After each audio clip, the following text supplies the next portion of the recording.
Hi, and welcome to Tackling the Tough Conversations. I'm Kim Staples, a high school English teacher here at Hickory Grove Christian, and later in the presentation, Tracy Bennett, our high school guidance counselor, will join us in giving you just some techniques and strategies for how to accomplish this with your teen. So, having a teenager is often said it's like having a cat that only comes out to eat and hisses if you try to pet it. Now, I've seen this floating around on social media, and it's funny, right? But aren't these the very things that feed into our emotions about our precious babies as they head into these teen years? The teenage years often present difficulty for parents, and as a person passes from childhood into adulthood, the transition can be quite challenging. But we should be shocked and saddened by the cultural cynicism toward these teen years. They're often viewed as such a chaotic period just to be survived. And there's so many negative comments about this stage of life. And parents often dread that transition from elementary school to middle school, and then again from middle to high. And too often, teenagers are portrayed as objects that need to be controlled and restrained. And quite honestly, that view is wholly unbiblical. Instead of trying to control behavior, God gives us the opportunity to expose our child's hearts. You don't have to fear this stage of life. Parenting teens can really be an exciting time if you realize just how many opportunities for guided decision making are ahead. So, what we want to share with you is what Scripture has to say about parenting.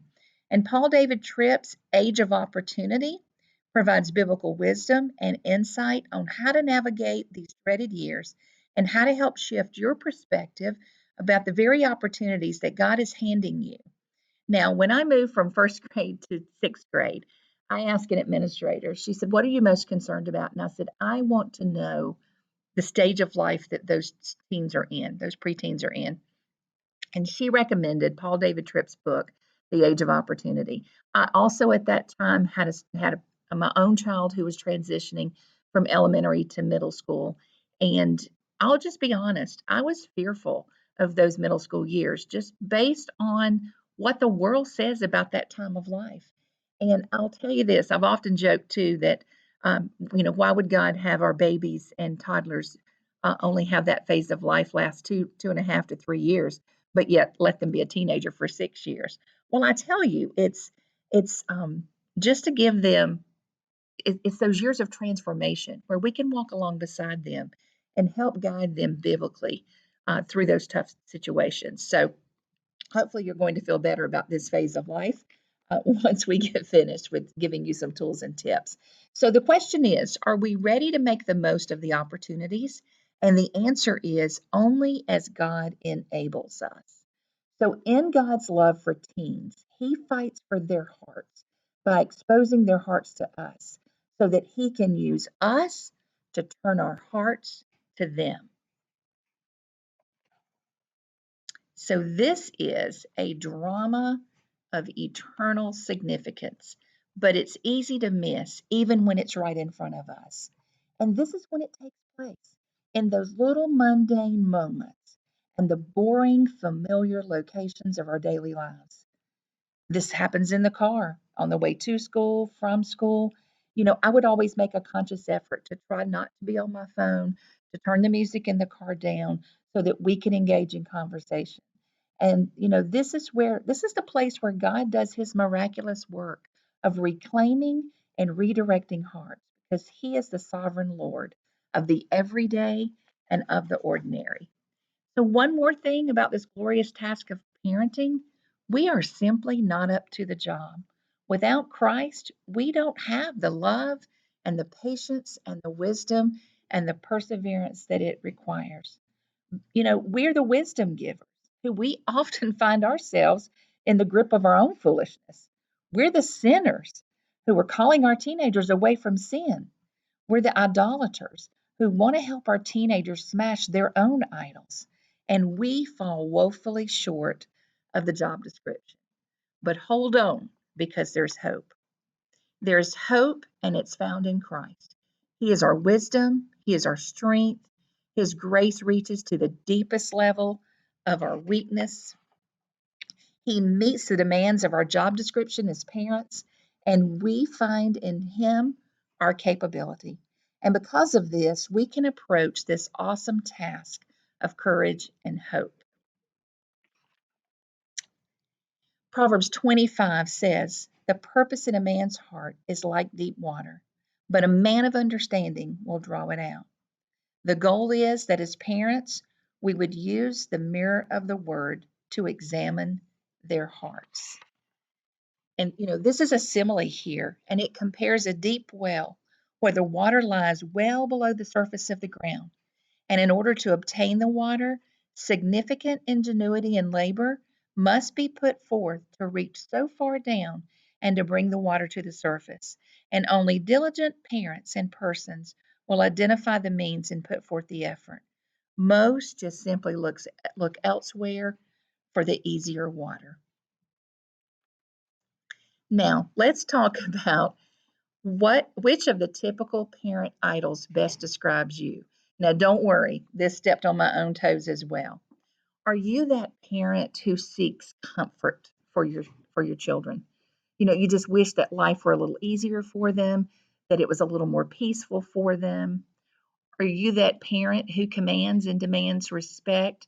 If it's the last thing I do, I'm going to teach her to respect me. Are you that appreciation parent, the one who says, "I've worked so hard for you. I get up and do what I do every day for you." See, I'm good at that one. I've done and done and done for them, and this is the thanks I get in return. Or are you that parent who's always pushing for success for your child? Do you know what it's like to do all this work and to have them behave this way? Recently heard another teacher say there's a new article out that talks about how helicopter parents who kind of hover over their children have turned into snowplow parents today, where instead of preparing the child for the road, those parents are doing everything they can to clear the road for their child to make it easier. But guys, success doesn't matter if salvation in Christ is not there. Or are you that parent who, like Tracy and I both shared, you have that control? If I just had a little more control around here, life would be easier, and he would get in far less trouble. But here's the thing: failure to deal with our idolatry will mean that we will turn God-given moments of ministry into quick moments of anger, and we will personalize that which is not personal. We will settle for quick solutions that do not focus on a teenager's heart. We want to be a help, not a hindrance in what God is doing in their hearts. And as parents, we must be willing to start with our own hearts if we want to be used by God to help transform the heart of our teenagers. So, how do we begin to do this? Through tough conversations with our teen. So, Mrs. Staples had shared with you about the privilege that we have as parents to walk alongside our children as they're growing up and speaking to their lives, and just what an awesome privilege that is. And God's provided us with opportunities to not only watch them grow, but even to grow along with them as parents as we're learning. And then one of those areas where we can help our children grow and learn through experiences or through the conversations that we have with them. Craig Gross says that your kids will talk to you about things you talk to them about. Your kids won't talk to you about things you don't talk to them about. So that sounds like a very obvious thing, but when we consider the weight of that, we need to realize that our students are going to go and find out information and talk about things with people other than us if we're not their go-to person. And that's what we really want to look at is how do we become that go-to person for them? So we have the opportunity to shape how our children see uncomfortable and scary topics. Some of these topics can include sex, bullying, suicide, pornography, death, even school shootings. And our conversations and interactions with our children actually teach them how to cope, how to grieve, or how to even stand up for themselves or stand up with others. But sometimes our tendency is to avoid these subjects altogether or rush through them so we can check it off the list and think, "Oh, we're done with that. We had that conversation, we can move on with life." But the way we handle these topics and the conversations around them, that'll absolutely set the tone for the rest of their lives. So we wanna take care, with these types of conversations. And that allows us to influence our children in these important areas. And when they see us being vulnerable, they're more likely to be vulnerable with us and kind of let the walls down and come to us with those things that are on their mind, those things that they're seeing and don't quite know how to handle. They see how to not run away from difficult situations and how to confront their feelings in a healthy way. So, one of the topics that I mentioned as something that could be scary or just one that we tend to avoid a little bit is sex and pornography. What we want to do with that is to start young. Some of you may be parents of teenagers and thinking right now, oh, I didn't really start young. Just know that start now. That's what you want to do. But when we start, we want to be age appropriate with our children. We want to use proper terminology. We want to be careful not to overshare. Be direct. Answer the question that they've asked and let them take the lead about how far that conversation goes and what information you're sharing at the time. We ultimately want to be the primary influencer in this discussion of sex. Sex was created to be a beautiful thing in the confines of marriage. And so we don't want to talk about it in such a way or use terminology in a way that confuses them because we want them to ultimately see what God has created sex for. Um, the average age of porn exposure is 11 years old. So if you're thinking that your child is too young or you don't want to talk about porn because then maybe they'll be curious and go look at porn. Um, the truth is that they have access to porn so much more than we did as children. It's just the click of a button or the scroll of a page online. And because they can be exposed to it so early, we have to be proactive and be that primary influencer. And ultimately, with this topic, you need to consider the alternative. If we do not talk about this topic, it's likely our children will be confused. They may be ashamed to bring it up or have a sense of shame about the topic altogether. And they can even become secretive, hiding things from us, hiding those um, things that maybe they've seen that have caused confusion. So we want them to get their information from us, not from their peers, not from social media, and certainly not from Google. So another topic that we would want to address with our children is that of bullying. This again is a conversation that we would start when our children are young or start today. We want to teach our children the difference between normal childhood behavior and bullying. We do that on a daily basis when the children are in elementary school, just dealing with different behaviors and getting them to understand when they're crossing the line. But those are conversations that you can have at home as well. We want to teach our children to speak up and to advocate. And so we want to have this expectation that not only would our children know that they can speak up to their teacher, speak up in that moment when they see something happening, but also be able to advocate for a friend, advocate for themselves if they're experiencing something that they believe is bullying, that they could come to us and know that we are there to help and to give them a plan for maybe dealing with a difficult friend on the playground. And in addition to bullying that can happen face to face, we want to talk to them a bit about cyberbullying.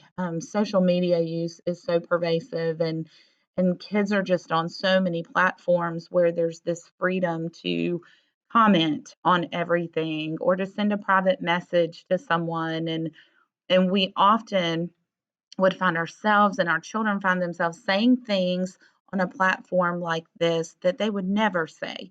to someone's face, understanding the importance of tone. Often our words come across in a different way than we intended.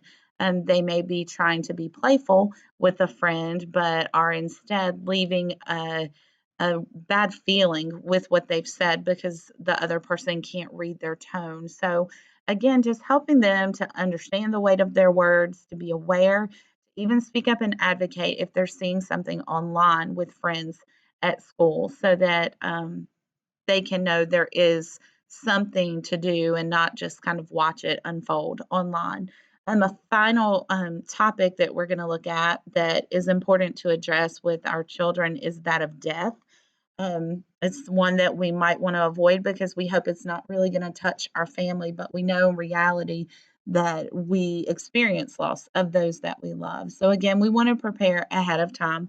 We want to take opportunities when maybe there is the death of a family pet or the death of someone not really close to them, but someone that they're aware of, someone in the media, a movie star, an athlete, someone who has died and or committed suicide. Those are opportunities for us to sit down with our children and let them kind of process what they're feeling, talk to them about what happens after death, um, discussing grief with them. Grief is a normal thing. Everyone experiences that a little bit differently. And so just walking them through what it looks like to lose someone and how we handle our feelings with that. That's an important. Before we move away from topics that need to be addressed with our children, just a note about paying attention to your intuition. There are many topics: abortion, LGBT issues, smartphones and social media, divorce. We could go on and on with this list, but paying attention as a parent to your intuition when something seems to be a little bit off, paying attention to what they're showing you each day as they come home from school, the topics that they bring up with you, the random questions that they ask. Just listening for opportunities to speak on these really weighty topics, topics that can kind of throw us for a loop sometimes. And we want to prepare our children, not scare them away. That's not the goal. Yes, we want them to have a healthy fear of some of these things, but we also want them more than that to be prepared for how to deal with them. And knowing and recognizing that as a parent, it is 100% okay to ask for help, to seek advice. If you just don't know how to approach a topic, and one of the resources that we as a school have found is a website that I'll share with you at the end of this presentation. And it just has a wealth of information for those hard to handle topics. So, how do we initiate these conversations? I'm going to share just a few things to help because sometimes starting is the hardest thing, knowing how to get into these conversations. So, this first one, it actually goes beyond individual conversations and it is starting by loving them well. Knowing your child, what are their interests? What things do they enjoy? It's important that we show an active interest in the things they love even if you think they're weird or even if you think they're off putting. I recall my oldest son really being into Pokemon for quite a long time, and I did not enjoy Pokemon. I didn't want to watch the cartoon, and the toys weren't that interesting. But I made an effort just to even learn the characters' names. And I know that's a simple example, but we have um, a multitude of ways to get involved in their interest. If it's sports that they're interested in, if it's a show on YouTube, yes, we can jump in and kind of see what it is about that that they are so into, and it gives great conversation. Um, another quote that I found that I thought was really good is they won't care how much you know until you know how much until they know how much you care. Sorry about that. They need to see us caring for them. How do we care for them? We create a culture of openness and sharing in our family. What does that look like? Maybe it looks like sitting down the technology.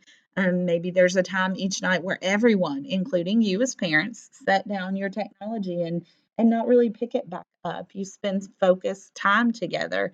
You eat together. I know we all have very busy schedules, but just even trying 2 or 3 nights a week to sit down and have a meal together, to look at each other and not have the phones there and not listen to the notifications coming through, but just that focused time can go a long way to let our children know that we care.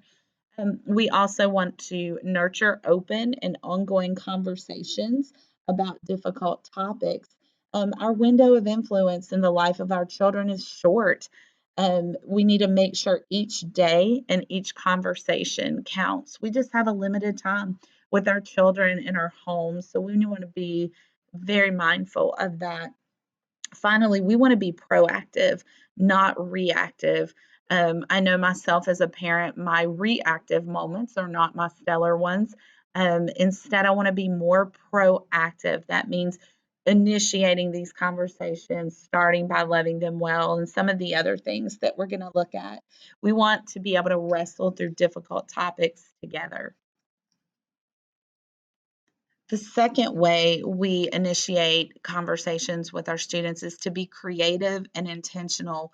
And with this, if we wait for conversations to happen about heavy topics, if we wait for them to just come up naturally, sometimes we wait too long. So we want to look for ways to be intentional in raising these hard topics with our children, TV shows and movies, learning from school, what they come home talking about, social media and the news, what you see that day that would create a good conversation, YouTube videos. Parents, YouTube is the space right now where a lot of your students spend time. So if you know that your child is following a certain YouTuber, take the time when you have a moment and actually watch it on your own and then invite your child to watch that with you and bring up things that maybe you see that are questionable or maybe something that you see that relates to a struggle that your student is having or something that your student has been bringing up. Their friends, being mindful of who their friends are, having conversations around that. Sermons, the Bible, what you're learning from God's Word, what you heard in church last Sunday, those are ways to initiate conversations with your children. Thirdly, we want to pray and look for opportunities. You know, this is the absolute best advice because parenting requires wisdom. And who of us have not sat in a moment with our child and thought, I have no idea what to even do or how to respond to this? We need wisdom because we just don't know. We're not sure of what the best path is. So we need to take time to bring our questions to the Lord and ask him for wisdom, sorry about that, and guidance. Um, we need to rely on the Holy Spirit. Ecclesiastes 1:9 tells us there is nothing new under the sun. God is not taken by surprise by anything that happens in the life of our child, any of the topics that are going to come up with them. So we just need to rely on Him to walk with us, to be our strength in these hard conversations. We can also take the opportunity to share some personal experiences when those are appropriate. By no means am I saying we need to list out all the ways we failed as young people, but just thinking through things that we went through and how that may relate to what our children are going through and sharing an example of how we may have failed, how we may have messed up, how God showed us grace and mercy in our lives can go a long way for our children seeing that, okay, I'm not just this one person that is dealing with something like this. Um, Living an authentic Christian life, it's just crucial to helping your children make good choices. God can use our personal failures, God can use these other things that we've talked about just to have great conversation with our students and help them along the way. So we want to quickly look at some things to avoid.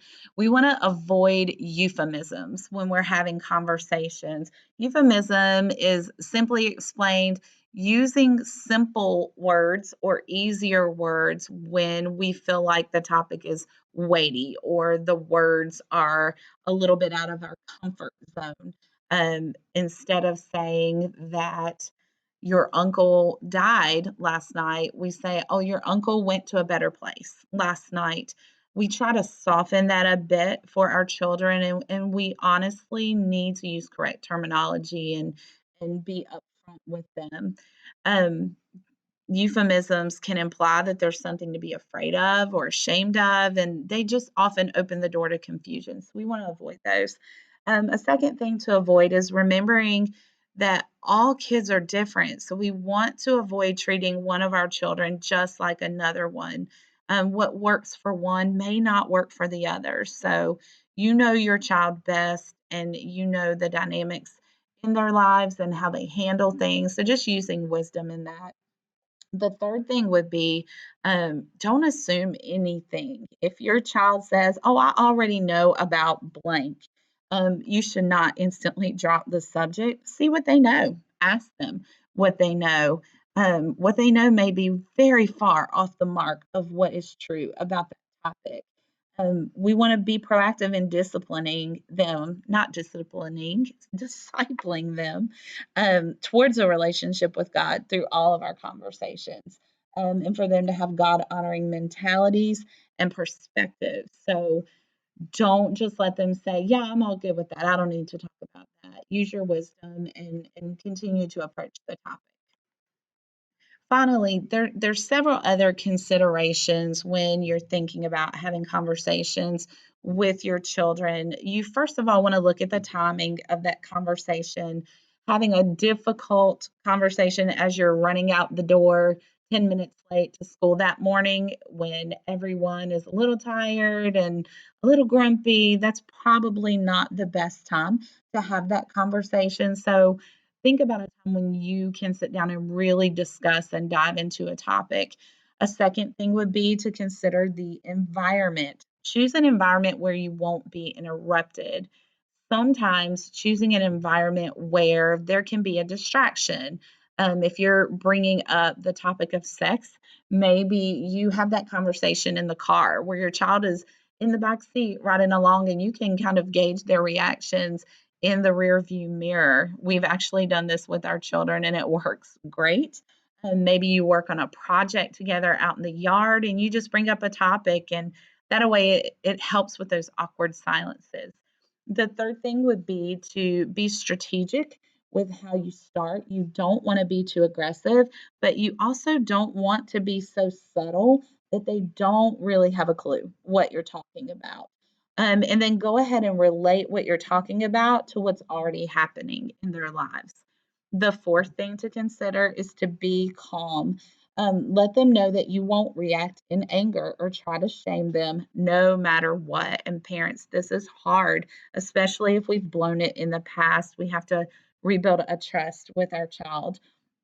Give yourself time to calm down, or you probably will end up saying things you regret, and you may even increase their sense of shame, and that can cause them to shut down. So just be calm, take a moment, take a step back before you have these conversations. The fifth thing to do is to listen well. Um, Actually listening and not forming what you're going to say back to your child, but hearing them, hearing where they're at. Sometimes our children need a moment to think through how they're going to answer us. They need to be able to ask questions and to process the things we're talking about. Don't interrupt. That can be really hard because we instantly want to tell them how to fix it, or we want to put a band aid on it, or we want to step in and be mama bear or daddy bear who's going to come to the rescue. And a lot of times our children don't need that. They just need us to listen. The sixth consideration is to be humble and willing to learn. We can still learn and come to see things differently, even at our age. So it's great to keep that in mind when opinion about something is different than our children's opinion. We are always going to stand on truth. We know what is right. But there are some things that maybe we could think a little differently about. At least letting them know we're willing to listen and to learn is going to be helpful. We want to be compassionate, and we always want to keep a spirit of humility when we're talking to our children. So the seventh thing is to have realistic expectations. Parents, I can tell you, not all of your conversations are going to go perfectly. It can be pretty weird with some of the things that you're going to talk about. Just embrace it. That's what I would encourage you to do. It's better for your children to be okay with having a strange conversation with you than to go elsewhere in search of answers. And we talked about how that can bring up shame and confusion. So just keep your expectations realistic, and be willing to laugh at yourself, to laugh at the topic, and that'll go a long way with your child. The eighth consideration is to let them ask questions. Go ahead before your conversation and anticipate some of the questions they may have, some of the responses that they may give you, and this will help you be better prepared. The ninth thing would to be honest. If your child tells you something hard or shares a struggle with you, it's okay to be honest about how you feel. However, you're going to need to express that your love will never waver, no matter what they say to you. They need to know that you're a constant and you're going to be there. But it is okay to be honest and vulnerable, and let them know that you don't have the answers and you're struggling to know how to help. That'll go a long way with them. The 10th one is to get support before and after the conversation, reaching out to people who've done the path of parenting before you, who have a little more experience or who've gone through something similar with their children. Is a great thing to do. If you have a conversation with your child and you need to do some digging or some praying or some talking to others, do that before you instantly jump to what you need to do and putting a plan in place. Again, it's okay to need help and get that support. Number 11, think long term. You just cannot adequately address complicated topics in one conversation. We'd like to, especially with some of these conversations, just check it off the list and move on. But we need to be thinking long term, which means continuous conversation on these topics. Number 12, final one, give your children space to process their feelings. Don't expect them to be magically okay, instantly okay when you're done with the conversation. Some issues are just going to take time, and we need to consistently be there for them. So you may get to the end of this presentation and think, well, is it too late because I have a 15-year-old and I've not set a lot of these things into place? Or what if I messed up? What if I blew it just last night and let my kid have it because of something that they told me? There's this great thing called grace and mercy. God gives that to us, extends that to us, and so we have to give that to ourselves sometimes, and give that to our children as well. It's never too late to start having great conversations and speaking into the lives of your children. And yes, you're going to mess up. It's going to happen. We're going to fail. We're going to handle some things terribly, but we still persevere. We push through to have these conversations. It's never too late to start talking about the things that matter. Again, having grace for yourself. Don't give up. And parents, laugh at yourself. I'm telling you, when you look back on the things that you did as a parent, when they're grown and out of the house, you just have to laugh sometimes at how foolish you were or how you messed something up, but how God redeemed it and restored it. And so I would just encourage you, today is the day to start having those conversations with your children, to just continue a great relationship where they will come back to you even as grown adults and just spend time in conversation with you, seeking wisdom and growing together towards who God would have us to be as parents with our children. Before we go, we just want to leave you with the resources that we use and that we have found helpful as teachers and as parents. Mrs. Staples alluded to the book Age of Opportunity by Paul David Tripp. She read that as a new middle school teacher, and she passed it along to me when I moved over to the middle school. And it has a wealth of wisdom and resources and just help as you're parenting to know how to handle things. So we highly recommend that book. Another book that is a more recent one is called A Practical Guide to Culture. We as a staff at Hickory Grove read that a couple of summers ago, and it just breaks down all the cultural things going on right now and shapes how to have a conversation and how to handle those issues in the life of your child. Finally, the last one, this is one that we have discovered in the last year or so, is a website. It is axis.org. It is about culture, conversation, and connection. I would encourage you to go there. If you sign up for their emails, there's an email called the Cultural Translator that comes. It's a newsletter. It comes every single week, and it will tell you what the topics are that are trending on YouTube, in the gaming world, in music, in movies. It will keep you abreast of all that type of thing. And then they will also, at this moment, send you 3 videos about 4 steps to have a conversation. And that was some of the best information I have seen. I wish I had had that when my children were still at home. And that is called The Art of Conversation. So look for that when you go on their website. So we hope that this has been an encouragement to you. We are parents of adult children at this point, but we are still learning and growing and trying to have great conversation with our children. So we hope that this has helped you, and we hope that this is just the beginning of some great conversation between you and your children. Thank you.